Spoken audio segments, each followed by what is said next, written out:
What I'd like to do is three things. First, if you'll permit me to read to you for just a little bit. Is that okay? You've got your coffee, so I won't put you to sleep. And then walk through some of the images in this book that come from the book, and what you see, what's inside of it. And then have some time for discussion, questions, answers, that sort of thing. So I'd like to start by reading the beginning of chapter 3, which is titled Jazzman Pop Star, the LP Miles Davis in the 1950s. Hot night on Broadway, August 26, 1959. Club patrons have sought the city's sidewalks to take the air during a break in the music, and soon there is trouble. Traffic on the busy sidewalk between 52nd and 54th Streets has stopped, and at least 200 people quickly gather, fanning out from a dark awning marking the entrance to Birdland, the jazz corner of the world, and spilling onto the street between parked cars and beyond. As automobile horns sound, an altercation between a white police officer and a black male in front of the club is underway. From a second-story rehearsal space across the street, there is a better view, and a big band stops its run-through to check out the spectacle. "We couldn't hear our own music due to the noise," said the band leader Earl Hodges. Moving a boom microphone to the window, the group recorded the piercing sound of sirens and voices shouting with what a reporter called the harsh, bitter voices of fighting men. "Take him to the precinct! Get that out of here! I'll punch him right in the nose, so help me! Why don't we all go to the precinct? I saw what happened. Let's go." "That ain't no police. He ain't police." "Okay, break it up. Move along. It's all over." Emerging from the crowd in handcuffs, blood staining his light-colored sport jacket, jazz trumpeter and band leader Miles Davis clambers into a paddy wagon and heads for the 54th Street precinct, where he'll be booked for felonious assault upon a patrolman and disorderly conduct. 40 members of the crowd follow on foot. Davis had been performing in the club for an armed forces radio broadcast, and had come up to the street to escort a, quote, pretty white girl named Judy to a cab between sets. Stopping for a smoke at the southwest corner of 53rd Street near the club entrance, as fans and other pedestrians milled about or moved through, Davis encountered Officer Gerald Kilduff, walking his beat. Kilduff asked Davis to move along to keep the sidewalk clear. "I'm working right here," Davis replied, pointing to his photograph next to the club entrance and his name on the marquee.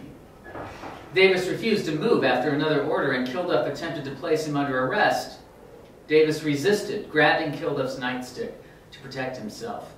Kilduff had pushed Davis against a parked car when plainclothes detective Donald Roker appeared and began beating Davis on the head with a blackjack, in the trumpeter's words, like a tom-tom. An angry crowd, mostly colored people, according to Roker, threatened the officers as Roker hit Davis perhaps 15 times. One eyewitness, Elaine Smith, was so upset by Roker's actions that she hit the detective herself. 6 newly arriving police sirens drowned out the angry screams of the crowd, leading to its dispersal. Across the street, Hodges stopped the tape after 4 minutes, and the band went back to work. So this is an image of Miles Davis at police headquarters at his booking in 1959. And what's interesting about this is that this was probably the moment of Miles Davis's greatest fame as a recording artist. He had just recorded his record Kind of Blue in 1959, which I think to this day is probably the best-selling jazz record of all time. He had just done a television special recorded for CBS. And this was the image, though, that went out over United Press International and the AP. This is the image of Miles Davis after this encounter with the police. Eventually, he was acquitted of the charges. But it was a reminder that no matter how great an artist one could be, a black man in America was vulnerable in 1959. And that's sort of the background for this study of jazz imagery. The shift that's happening in the country from the mid-30s to the mid-60s in the area of race relations and civil rights. So the book really takes the view that between the 1930s and the mid-1960s, as the jazz image is changing, so too is the country changing in terms of its race relations. And this occurs sort of late in that story, but this image is interpreted by many African Americans as a defiant one, and an inspirational image even. And Miles Davis becomes even more of a culture hero as a result of this. He had already, of course, become something of a pop star because he was recording for Columbia Records, the largest record company in the world at that time, and still a very important label. Sony, I don't know, Sony's one of the big conglomerates now. Columbia is still a label, but Columbia Records at that time, probably the largest in the world, and this was the image of his 1958 record, Milestones, photographed by the same person who took the cover image of the book, Dennis Stock. And this is Davis with a look directly at the camera that simply would not have been acceptable from an African-American male 30 years earlier. It was simply not the kind of image that would have sold. It's also the kind of image that in certain precincts in the southern United States could have gotten you lynched. I mean, this is the kind of thing that simply you could not do. The album cover, the LP, makes the racial aspects of jazz more obvious, because there it is on the LP. And Davis in this chapter, the rest of the chapter, I described not only the development of the LP, but the way Davis used the LP to cultivate a more uncompromising image. Okay. Now, whether that matters in the heat of the night, in an altercation with police, is a question that the larger society is dealing with, right? What is fair, what is just in American society? And that's sort of the backstory for the whole book. So that's kind of what this is all about. Blue Notes in black and white, it can read two ways. Maybe it can read more, I don't know. But it's Blue Notes, right? It's a particular style of music, primarily in this book, black and white photography. Though I just showed you a color one. Some of the album covers are color. But it's also Blue Notes in black and white in terms of the race question in America. And here we see Miles Davis performing with a white audience. And what does that mean to perform for a white audience? What kind of performance is being put on, not only in terms of the music, but visually? What kind of image is being projected? That's something that all of the artists that I look at, all the musicians I look at in the book, are dealing with in one way or another. How do I present myself? What's an acceptable way for me to present myself to a broader public? One of the people that I look at is Louis Armstrong, and this is just a year after the Davis image. This is a photograph of someone who was probably the most famous American musician in the world in the 1920s, 1930s, and beyond.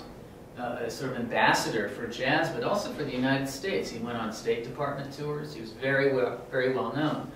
But Armstrong almost invariably was portrayed as smiling, a happy performer, an entertainer, right?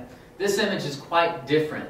I think it's telling that this image was taken in 1960 at the height of the Greensboro sit-ins, the Nashville sit-ins that were happening that year. The quote is from Ralph Ellison's Invisible Man from 1952, and he's thinking about the Louis Armstrong of the earlier era. He says, perhaps I like Louis Armstrong because he's made poetry out of being invisible. Invisibility gives one a slightly different sense of time. You're never quite on the beat. Instead of the swift and imperceptible flowing of time, you're aware of its nodes, those points where time stands still or from which it leaps ahead, and you slip into the brakes and look around. So the issue here is Louis Armstrong more visible or less visible in this image? I would argue he's actually becoming visible, right? The true Louis Armstrong here, rather than the performer, is what the camera is showing. Later, the photographer, this is on a tour bus, this shot was taken. The photographer was a young photographer for Metronome magazine, and he was sort of in awe of Louis Armstrong. He took this photograph. Herb Snitzer is his name, and later he found out what had just happened. They had stopped, this is in Connecticut, they had made a rest stop at a gas station, and Armstrong had been refused bathroom facilities there. This is not the Deep South. This is Connecticut in the summer of 1960, the 4th of July, in fact. And Armstrong was very disturbed and upset by this, and that's when this picture was taken. And no, he's not smiling.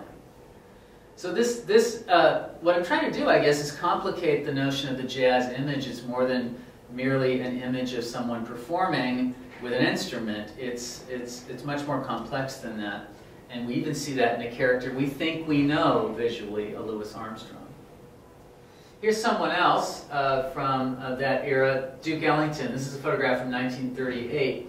In 1941, Ellington got up in a church in Los Angeles, and he said, "We're more than a few isolated instances of courage, valor, achievement. We're the injection, the shot in the arm that has kept America and its forgotten principles alive in the fat and corrupt years intervening between our divine conception and our near tragic present." Essentially saying African Americans have actually contributed more than their fair share to American history and culture. And there's a lot of work yet to be done. Ellington here is pictured by Charles Peterson, who was a freelance photographer for Life magazine and other magazines in the late 1930s. And it's a photograph of an interracial, as you can see, jam session. Now these jam sessions would be held in someone's studio or a loft apartment. They were not actual club performances. This is the only place you could get an interracial performance photographed, would be in an artificial situation like this. And Peterson, who himself was a musician, had access and was able to get these kinds of images for Life. Life usually didn't publish them. They published a few, but very few of them. And it was one of the frustrating things to Duke Ellington, trying to get into Life magazine, which in the late 1930s was, if anything, condescending toward African American culture. And I detail that in the book. Here's Armstrong again, taken by Charles Peterson. Again, a backstage jam session, and he's wearing pajamas. Yes, he's wearing his pajamas. But you can see, here's Bud Freeman and Tommy Dorsey. Freeman's looking over Armstrong's shoulder like, you know, do I really have to follow this? You know, he's playing all of this and I have to go next. There's some admiration there. And this is the one interracial image Peterson was able to slip into Life in 1938, and it was of Louis Armstrong. So one of the things Chapter 1 does is trace the way Life magazine treats the question of jazz and African American culture in its pages. Life being the most popular magazine in America at the time. Here in the war years, 1943, we see work by the great photographer John Neely, who for many decades actually worked on and off for Life and other magazines. Very well known for his stop time, stop action photography. Really fast flash speeds so that he actually freezes people in action. You can see the couple on the right, Willa Mae Ricker and Leon James. So there's statues in the air, right? She looks like, you know, we may have gone a little too far here. Are we going to get down safely from this? What's interesting about this spread is that Mealy shot two couples performing the Lindy Hop, which is a jazz dance, of course. And he had two of them in his studio. Life put the white couple on the cover. They put the black couple inside. Even though the black couple photographs were much more interesting because they were performing what were called air steps. You can see why. You know why that's called an air step. And the white couple performed floor steps. Ricker and James were veterans of the Savoy Ballroom, and they were veterans of this incredible dance craze that occurred from the mid-30s on, the Lindy Hop, and they were experts at swing dancing, and they did make the magazine, but they were in kind of a second place status within the magazine. It's interesting they get in there at all, and I think World War II has something to do with that. The country is fighting fascism abroad, and Life's beginning to open up a little bit to the idea of having a more respectful tone toward jazz. These are stills from Mealy's short film. He came out to Hollywood in '44 made a short film called Jammin the Blues, which I recommend you seek out. It's a wonderful 10-minute short that features 3 tunes and mostly African-American cast of musicians, singers, dancers, including Marie Bryant, who's singing at the bottom and dancing in the top left. It is also an interracial film, jam session in an artificial setting, a studio, but Warner Brothers was very nervous about this. The guitarist, Barney Kessel, was the only white member of this, and they tried to put fruit juice on his hands to try to make him look darker. They were uncomfortable with this. They didn't know if they could release this film in places like the South, right? Kessel said, hey, Lester Young up at the top right, he's lighter than I am. What are we going to do here? So they ended up having to shoot him in ways that made him not quite so obvious as a white musician. What's interesting in these stills that Mealy took from the film and published them in Life magazine, I like the way he chose these 4 images of Marie Bryant singing here at the bottom. Her reflection there on the left is her reflection in the piano, the piano lid that's up.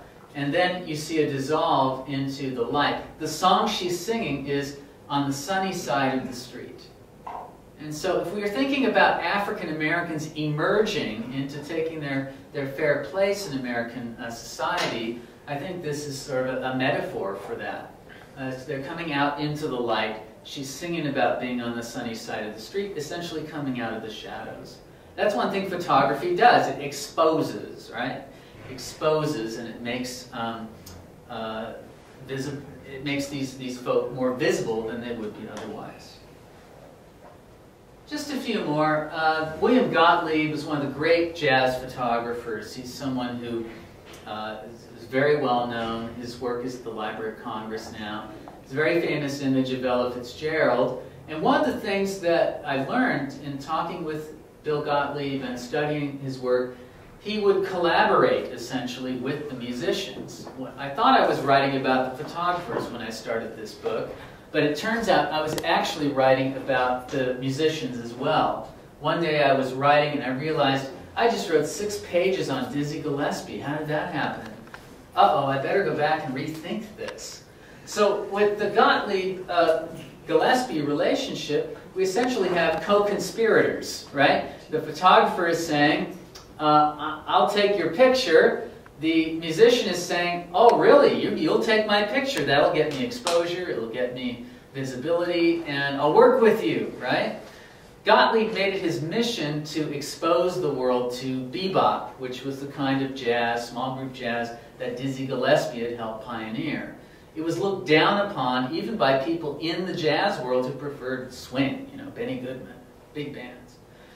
Gottlieb said, I'm going to write about this in downbeat, and I'm going to take photographs that will give it a look, and Dizzy Gillespie will be my co-conspirator. And he was.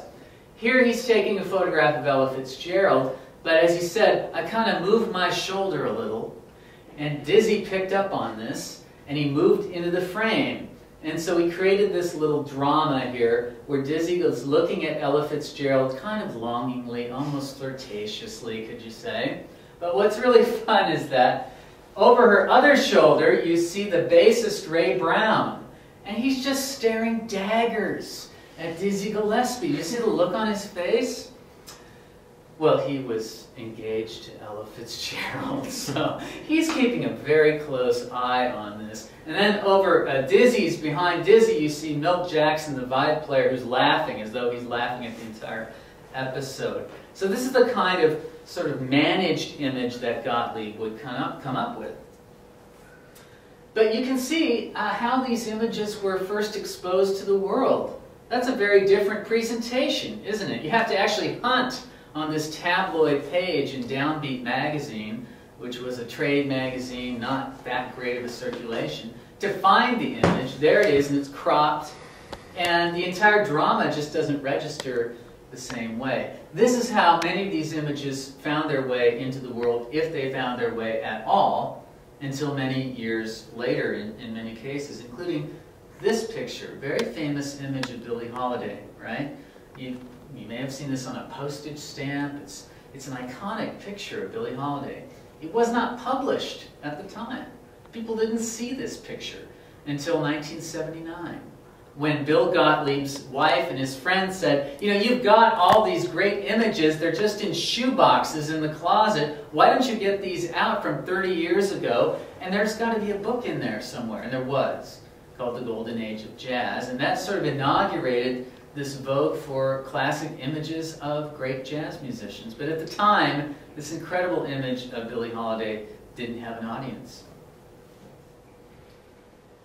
Here's more of his work photographing Dizzy Gillespie, and you see where it was published, but we see the famous tam, the glasses, the goatee, right, the beret actually, he's wearing, and that became sort of the Dizzy Gillespie visual signifier, right? These fans would come to his concerts dressed, you know, they would have their hats, they would have a goatee, and they would wear glasses, whether they needed them or not, because they were fans of Dizzy Gillespie. And of course later the Beats picked up on this look as well. It became a look for jazz.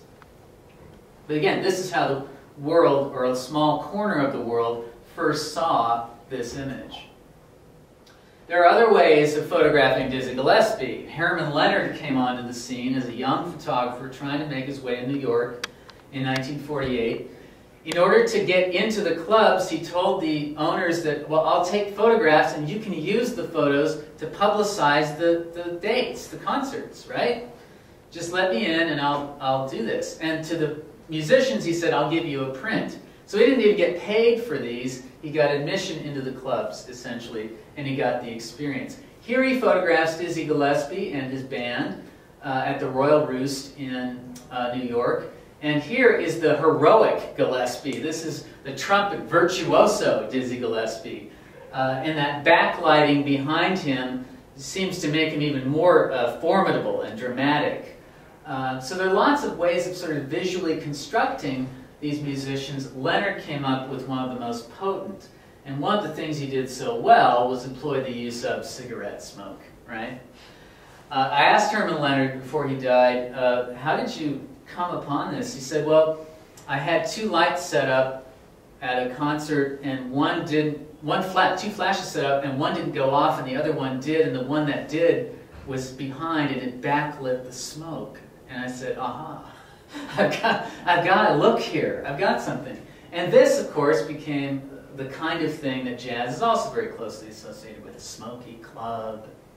And it's easy to look at this kind of picture and sort of romanticize it, but of course what we're talking about are basement clubs where people are drinking a lot of alcohol, the pay isn't good, mobsters own the place, right? It's not exactly the concert hall, right? It's not exactly, and yet these have become sort of romantic images of the jazz life that have persisted.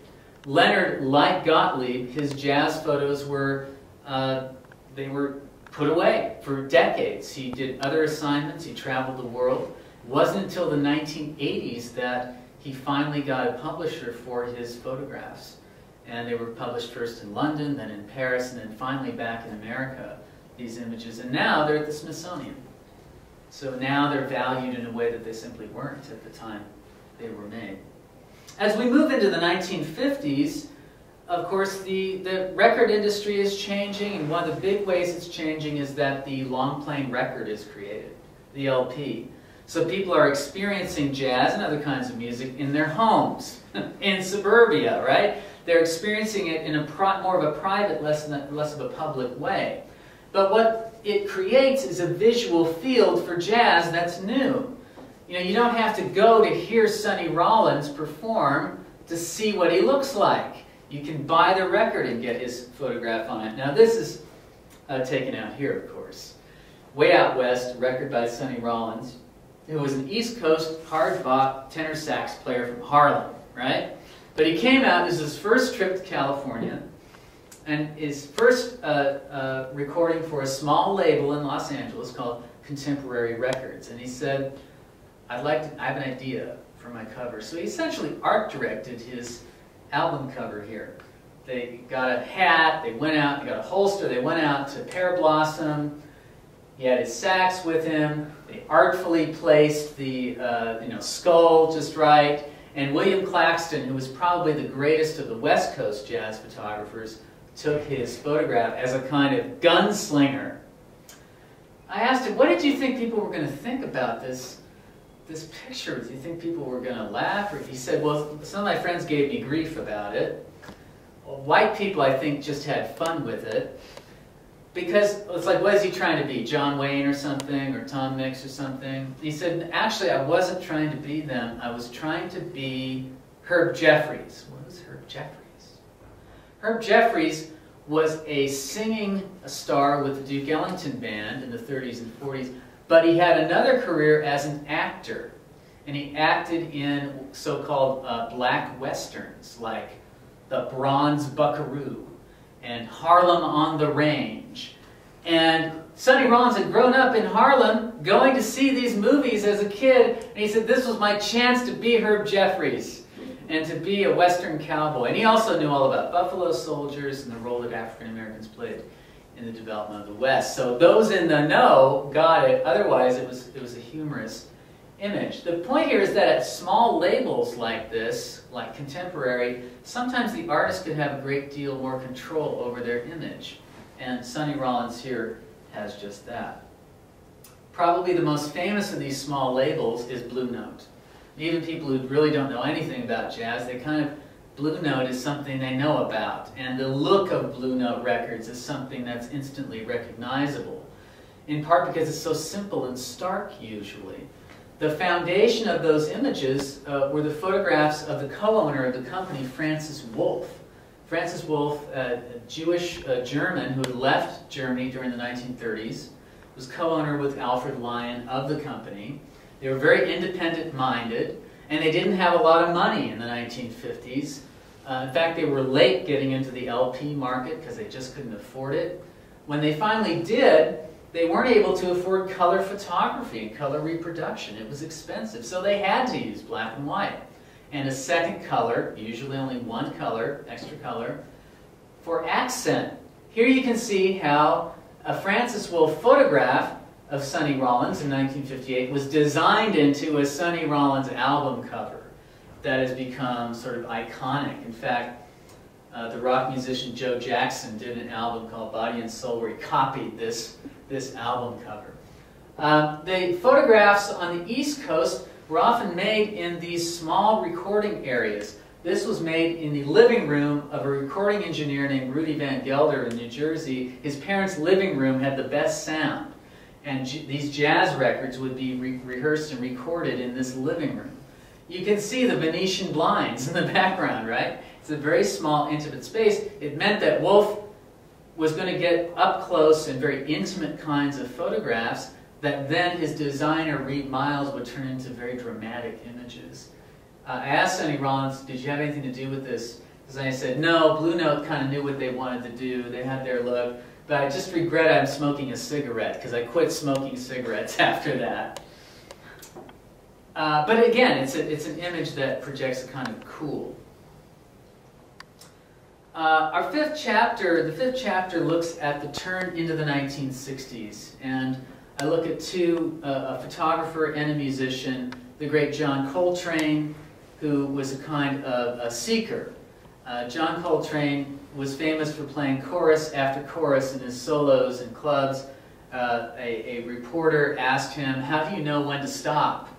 And he said, well, you know, the nightclub set lasts a certain amount of time, so I guess I have to stop when the nightclub set stops. I've only got 45 minutes or whatever.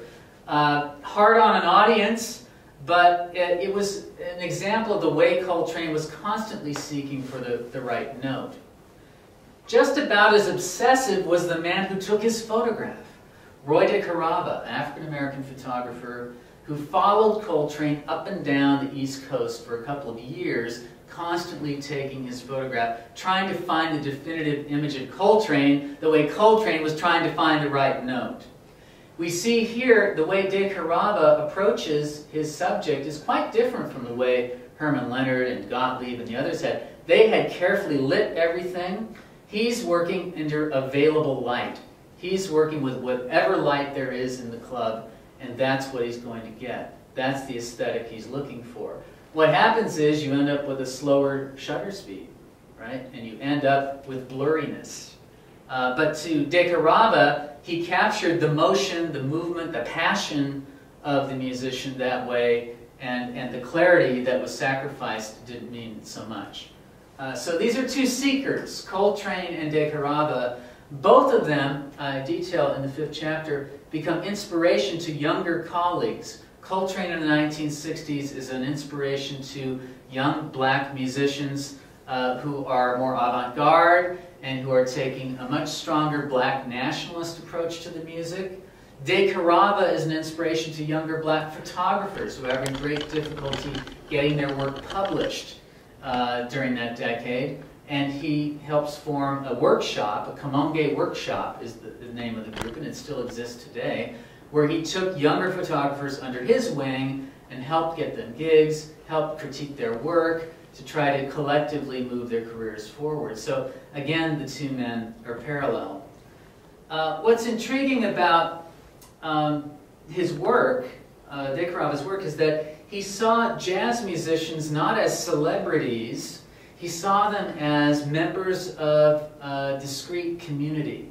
In his famous work, The Sound I Saw, he juxtaposed images of jazz musicians with, say, street sweepers.